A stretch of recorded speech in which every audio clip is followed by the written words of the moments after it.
Mapagpalang araw sa ating lahat. Ako ang inyong lingkod, Elijah Paul John Valdez. At welcome sa ating daily devotions.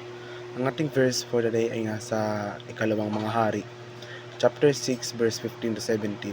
Sinasabi dito, kinabukasan ng umaga, lumabas ang katulong ni Eliseo at nakita niya ang maraming kawal, ang mga kabayo at karwahing nakapaligid sa lungsod.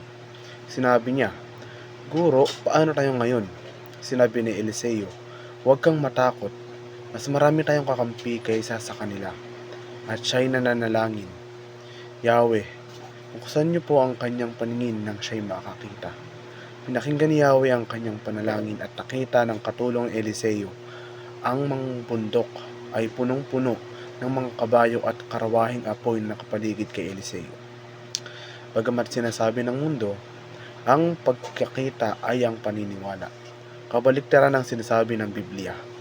Dapat tayong pumili upang maniwala sa salita ng Diyos at tanggihan ang mga kasinungalingan ng kaaway. Pagkatapos lamang, makikita ng ating mga mata ang pananampalataya kung ano ang nangyayari sa spiritual na larangan. Yan ang dahilan kung bakit itinuro ni Jesus ang mga nakatayo sa libingan ni Lazarus. Hindi ba sinabi ko sa inyo, kung maniniwala ka sa salita, kung maniniwala ka, makikita mo ang kaluwalhatian ng Diyos.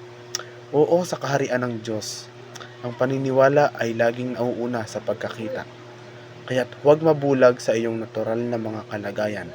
Sa halip, hilingin na sa Diyos ang nabuksan ang iyong spiritual na mga mata, katulad ng ginawa niya sa mga lingkod ni Eliseo.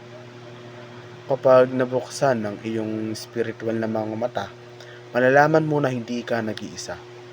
Ang Diyos ay kasama mo, at siya ay may napakalaking spiritual na arsenal na magagamit mo. Ikaw ang kanyang anak at ang kanyang espiritu ay buhay sa loob mo. Ngayon na ang panahon para hayaang bumangon ang pananampalataya sa loob mo, na nagpapahintulot sa iyo na isulong ang kaharian ng Diyos at ibagsak ang kapangyarihan ng kaaway. Tumayo ng matatag at maniwala ka sa salita ng Diyos at makikita mo ang kanyang kaluwalhatian na nahayag sa iyong buhay. Kapag tinawag ka ng Diyos na maging malaya sa takot, habang ginagawa mo ang ebanghelismo, habang sumusubok ka, habang humaharap ka sa isang pakikinayam, habang naninindigan ka laban sa hindi makatarungang gawain sa negosyo, habang hinaharap mo ang isang tao na may kasalanan sa kanilang buhay, kapag umalis ka sa isang ligtas na posisyon at nakipagsapalaran sa isang bagong pakikipagsapalaran, kapag naharap ka sa operasyon o paggamot, kapag nahawalan ka ng asawa o kaibigan, kapag tinawag ka ng Diyos na maging malaya sa takot, upang maging ang natural na damdamin ito ay magkaroon ng kapayapaan. Hindi iniiwan ang utos na nakabitin sa hangin. Naglalagay siya ng mga haligi sa ilalim nito.